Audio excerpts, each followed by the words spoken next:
샬롬, 평안하십니까? 자, 로마서 8장 마지막 설교입니다. 지난 시간에 우리를 구원하시고 자녀 삼으신 하나님께서는 우리의 연약함을 돕기 위해서 성령님을 보내셔서 기도를 돕고 또 우리 삶의 모든 것을 통해서 하나님의 선이 이루어지도록 인도해 주신다고 말씀을 드렸죠. 이렇게 철저하게 우리의 구원을 완성시켜 주시는 하나님의 보장을 확인한 바울은요, 그 감격과 기쁨의 고백을 합니다. 그게 오늘 본문의 내용들이죠. 8장 31절 말씀입니다. 그런즉 이 일에 대하여 우리가 무슨 말하리요? 만일 하나님이 우리를 위하시면 누가 우리를 대적하리요? 무슨 말이냐면요, 구원에 대해서 이렇게까지 분명하고도 확실하게 보장하신 것에 대해서 우리가 더 이상 무슨 말을 하겠냐는 거예요.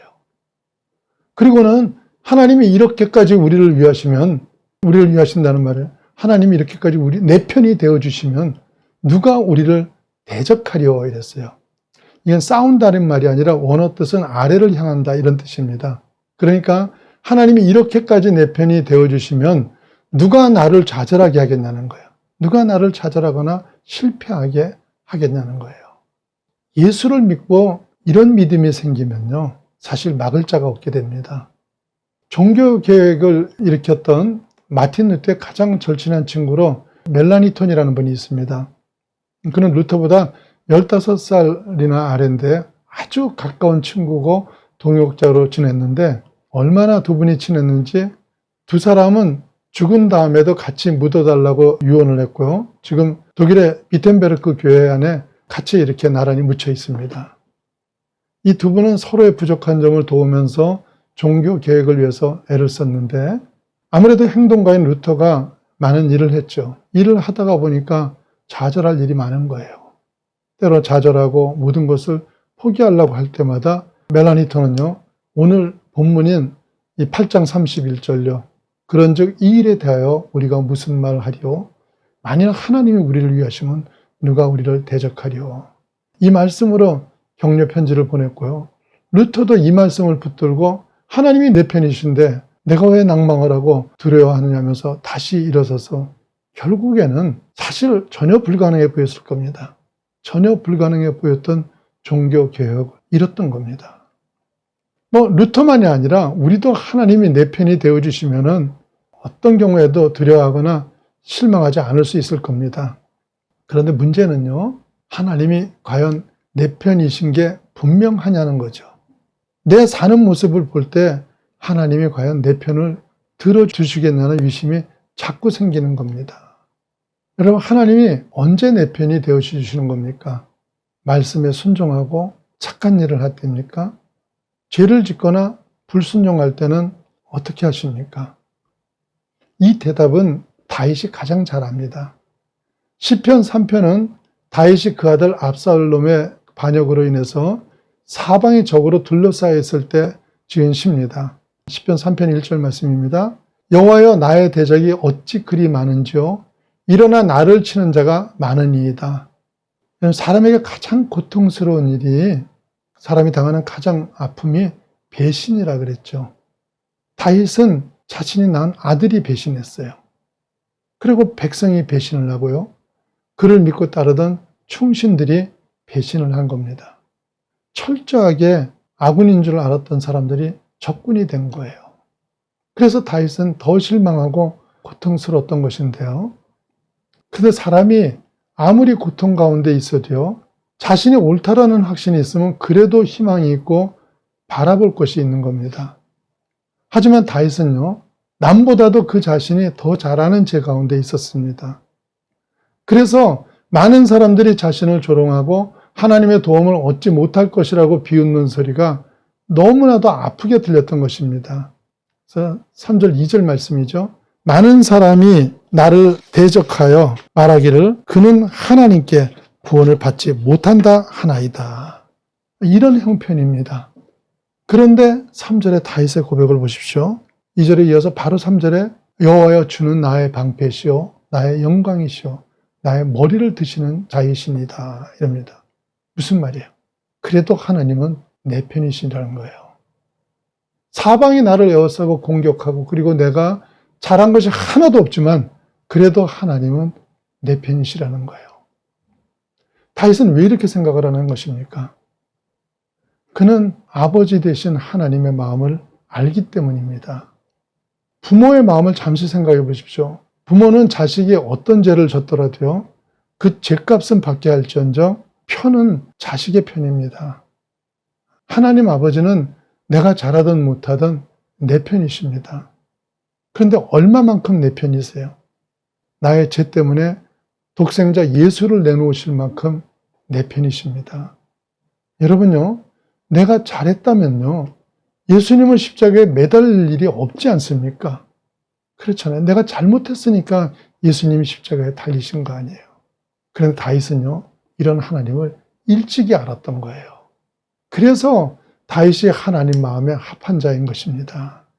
이렇게 내 편 되신 하나님은 당연히 우리의 모든 필요를 감당해 주십니다. 그래서 로마서 8장 32절 말씀입니다. 자기 아들을 아끼지 아니하시고 우리 모든 사람을 위하여 내주시니가 어찌 그 아들과 함께 모든 것을 우리에게 주시지 아니하겠느냐. 우리를 구하시기 위해서 독생자이신 예수님까지 내주시니까 그 나머지 못 줄 게 뭐가 있냐는 말이죠. 이 말을 이렇게 잘 생각해 보셔야 되는데요. 예수 그리스도를 누가 십자가에 못 박게 한 것입니까? 바리새인들이나 제사장들입니까? 아니면 빌라도나 로마 병정입니까? 아닙니다. 이사야 53장 10절 말씀 보세요.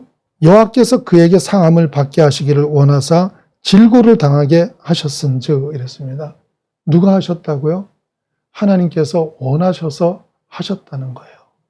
하나님은요, 말로만 우리를 사랑하신 것이 아니라 그 사랑의 실천을 하기 위해서 정말 뼈를 깎는 고통을 겪으면서 그 실천을 완전히 우리에게 보여주신 거예요. 이 내용은 현실이잖아요, 여러분요. 그래서 로마서 8장 33절과 34절 말씀에 고백이 나오게 됩니다. 누가 능히 하나님께서 택하신 자들을 고발하리요. 위롭다 하신 이는 하나님이시니 누가 정죄하리요. 죽으실 뿐 아니라 다시 살아나신 이는 그리스도 예수시니 그는 하나님 우편에 계신 자요 우리를 위하여 간구하시는 자신이라. 누가 감히 우리에게 시비를 걸겠냐는 거예요. 하나님이 우리를 보고 위롭다고 하셨는데 누가 우리를 보고 죄가 있느니 없느니 하면서 따지겠냐는 겁니다. 이런 말씀이 성경에 자주 나오죠. 그런데 자주 나오는 이유는요, 이 문제로 우리의 확신이 흔들리는 경우가 그만큼 많기 때문인 겁니다. 우리들 모두는요, 예수를 믿음에도 믿는 자답게 살고 있지 않다는 가책을 다 가지고 있습니다. 마귀는 우리의 이러한 약점을 너무나 잘 알죠. 그래서 그 약점들을 지적하면서 네가 이러고도 구원받았니? 네가 무슨 천국 백성이고 하나님의 자녀냐 하면서 우리의 구원을 뒤흔들어 버립니다. 여기에 흔들리고 나면요, 무엇보다도 구원의 감사가 없어지게 되죠. 그리고 구원의 감사를 놓쳐버리면 은혜가 사라지게 됩니다. 그리고는 기도를 해도 내 기도는 들어주실 것 같지 않은 불안에 빠지게 되는데요. 이런 모든 걸 누가 주는 생각이에요? 이건 전부 마귀가 주는 생각입니다. 우리들 가운데 어느 누구도요, 그럴 만하게 살았기 때문에 구원받은 사람은 아무도 없습니다. 구원받은 이후에도 구원받은 사람답게 완전한 삶을 사는 사람은 아무도 없습니다. 우리가 구원받고 위롭게 된 까닭은요, 우리가 잘한 것이 있어서가 아니라 오직 예수 그리스도의 십자가 희생 때문인 것입니다. 요한 1서 1장 7절 말씀입니다. 그 아들 예수의 피가 우리를 모든 죄에서 깨끗하게 하실 것이요. 모든 죄란 어떤 걸 말합니까? 우리의 과거, 현재, 미래의 죄를 통틀어서 말하는 거죠. 그렇다면 예수 믿은 이후에 죄가 있다는 말입니까? 없다는 말입니까? 있다는 말이죠. 그 미래의 죄까지도 예수께서 대신 갚으셨기 때문에 완전히 위로운 자가 됐고 하나님의 자녀가 된 건데요. 이 사실이 상식으로는 도저히 이해가 안 되고 받아들여지지 않기 때문에 하나님께서는 그것을 확인할 수 있는 강력한 증거를 주셨는데 그게 무엇이에요? 고린도후서 1장 22절 말씀입니다. 그가 또한 우리에게 인치시고가 무슨 말이에요? 우리가 그의 소유인 것을 확인하시고라는 거죠. 그리고 보증으로, 그 증거로 우리 마음에 성령을 주셨느니라 이랬습니다.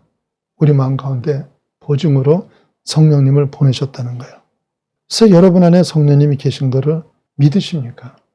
이분은 우리의 신앙 상태에 따라서 계셨다 말았다 하셔요? 그럴 리가 없죠. 그리고 성령님이 내 안에 계신 것은요, 누구보다도 내가 가장 잘 압니다. 하나님은 그것이 긴가민가하게 느껴지게 하신 것이 아니고 우리 눈에 보이지 않는 실체보다도 더 확실하게 우리로 하여금 알게 하셨습니다. 그래서 바울 사도가 단정적으로 선포한 말씀이요, 로마서 8장 35절 말씀입니다. 누가 우리를 그리스도의 사랑에서 끊으리요. 이게 사실 8장의 핵심되는 말씀입니다. 그렇게까지 하시는 하나님의 사랑에서 누가 우리를 끊을 수 있겠냐는 거예요. 그러면서 8장 35절과 36절 말씀입니다.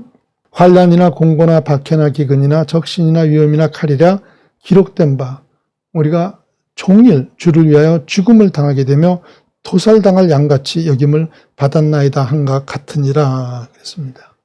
환난은 로마 시대 때 곡식을 타작할 때 쓰던 트리볼룸이라는 타작기를 가르치는 말인데요. 그러니까 환난은 땅에 곡식을 깔아놓고 도리깨질 하듯이 후려치는 걸 말하는 거예요. 공고는 정신적인 고통으로 사람이 옴짝달싹을 못할 입장에 빠지게 되는 걸 얘기하고요. 핍박은 노골적인 박해들이고 기근은 굶주림이고 그리고 적신은 헐벗음이고요. 위험은 우리가 목숨을 잃거나 피해를 입을 상태를 말하고 있는 거고 칼은 전쟁이나 죽음을 상징하는 거죠. 바울은 이런 고난을 겪으면서 살았던 거예요. 그런데 그가 이런 건 나열한 까닭은요, 내가 이렇게까지 고생했다 이 말씀 하시려는 게 아니고요. 이런 회방과 고통이 있음에도 그러고는 37절에 그러나 이 모든 일에 우리를 사랑하시는 이로 말미암아 우리가 넉넉히 이기느니라 이 말을 하고 싶어서 얘기를 한 거죠. 그걸 간신히 극복한 것이 아니라 넉넉하게 이겼다는 거예요. 어떻게 그럴 수 있었어요? 십자가 사랑 때문에 그랬다는 거예요. 엄청난 일을 당했지만 나를 그토록 보호하시는 하나님의 사랑을 알기 때문에 그분의 보장을 알기 때문에 이겨낼 수가 있었다는 겁니다. 그러면서 8장 38절입니다. 내가 확신하노니 사망이나 생명이나 천사들이나 권세자들이나 현재일이나 장래일이나 능력이나 또 높음이나 깊음이나 다른 어떤 피조물이라도 우리를 우리 주 그리스도 예수 안에 있는 하나님의 사랑에서 끊을 수 없으리라 이랬습니다. 죽음이든 생명이든 천사들이든 이랬는데 여기에 천사는 나쁜 천사를 얘기합니다. 그래서 세상의 권세나 현재 경험하고 있는 일이나 혹은 앞으로 경험할 어떤 일이든 또 세상의 어떤 피조물이라도 예수 그리스도의 희생을 통해서 보여주신 하나님의 사랑으로부터 나를 끊을 수 있는 것은 아무것도 없다면서요.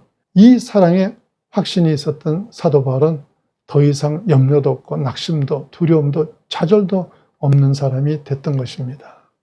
그런데 문제는요, 나도 그러냐는 거죠. 어떤 일이 닥치더라도 예수 그리스도 십자가 사랑을 알고 있기 때문에 염려도 없고 조급함도 없고 열등감도 없고 두려움도 없고 그런 당당하고 자신감 있는 삶을 살고 있냐는 것입니다. 대답하기 쉽지 않죠. 우리 모두는요, 사도 바울이 받았던 그 십자가 사랑을 똑같이 받은 사람들입니다. 그런데도 대부분이 바울이 가졌던 그 당당함과 자유함을 가지고 있지 못합니다. 여전히 두렵고 염려가 되고 누가 뭐라 그러면 금방 시험에 빠지고 조급해집니다. 왜 그렇습니까? 왜 똑같은 십자가 사랑을 받았는데도 바울은 넉넉히 이기는 그런 일들을 우리는 왜 못 이기고 있는 겁니까?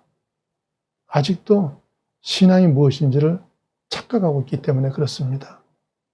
신앙이라는 것은 하나님 때문에 내 욕망을 버리고 내 소유를 포기하는 것이 아니라 하나님으로 인해 우리의 목적을 이루고 소유를 불리게 되는 것으로 착각하고 있기 때문에 그렇습니다. 이건 어떻게 보면 성도분들의 잘못은 아닌 것 같기도 합니다. 우리나라도 초기 기독교는 내 것을 포기하고 심지어는 신앙을 지키기 위해 목숨까지도 다 내놓은 성도들이 수도 없이 많이 있었습니다. 그런데 지금은 교회 자체가 그런 신앙을 포기하고 있습니다. 우리에겐 소원이 하나 있네라는 찬양곡이 있습니다. 이 곡을 지으신 김용표 작가는요, 주의 교회를 향한 우리 마음, 희생과 포기와 가난과 고난, 항우며 죽음조차 우리를 막을 수 없네라고 고백을 했는데요. 한국의 대표적인 교회들은 희생과 포기와 가난과 고난이라는 가사를 희생과 포기와 섬김과 고난으로 바꿔서 부릅니다. 희생하고 포기는 하겠는데 가난은 노땡큐라는 거예요. 그러면서 희생도 하고 포기도 하겠다고 고백을 하는데 이게 믿어집니까? 뭐가 두려워서 가난을 섬김으로 바꿔 부른 겁니까? 하나님에 대한 신뢰가 없는 거예요. 하나님은 여러분이 가난하던 부자로 살던 자기 자녀의 삶을 절대 초라하게 만들지 않으십니다. 그런데도 찬양의 가사를 바꿔 부를 만큼 돈을 붙들고 사는데 거기서 무슨 믿음의 역사가 일어나겠습니까? 여러분, 예수님 때문에 좋은 기회를 포기해 본 일이 있으세요? 예수님 때문에 이런 관계나 소유가 있으십니까? 잘 기억하셔야 돼요. 믿음은 우리가 얻거나 소유한 만큼이 아니라 여러분이 예수님 때문에 포기한 만큼이 믿음이라는 것을 아셔야 됩니다. 사도 바울은 이런 희생과 포기는 우리의 부담이나 아픔이 아니라 우리의 특권이라고 말씀을 하십니다.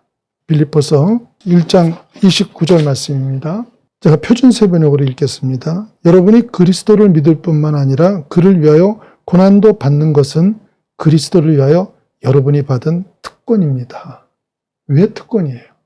이게 특권이라는 말이 잘 안 닿을 수 있는데요. 그런데 주님을 만나 뵙게 되는 그 자리에 가면 이건 정말 엄청난 특권입니다. 여러분들은 사실 주님 때문에 이미 많은 것들을 포기하거나 희생하면서 살아왔습니다. 근데 주님이 그런 여러분을 만나실 때요, 얘야, 내가 나 때문에 그런 희생할 때 내가 얼마나 안쓰러웠는지 아니? 내가 네가 그렇게 할 때 얼마나 감동을 받았는지 아니? 이러실 겁니다. 그 순간에 여러분에게 얼마나 큰 기쁨이 있겠습니까? 사랑하는 여러분, 예수님 때문에 당한 고통이 있고 희생이 있습니까? 억울해도 말 못하고 바보 돼야 할 일이 있습니까? 손해봐야 될 일이 있고 감당해야 될 것이 있습니까? 로마서 8장 37절 말씀입니다. 그러나 이 모든 일에 우리를 사랑하시는 이로 말미암아 우리가 넉넉히 이기느니라. 사랑하는 여러분은요, 이 고백이 바울의 고백이 아니라 나의 고백이 되시는 가운데 우리 삶에 닥쳐오는 어떤 희생이나 아픔들을 우리를 사랑하시는 그분으로 말미암아 넉넉히 감당해내는 진짜 믿음의 자녀가 되시기를 예수님 이름으로 축원합니다.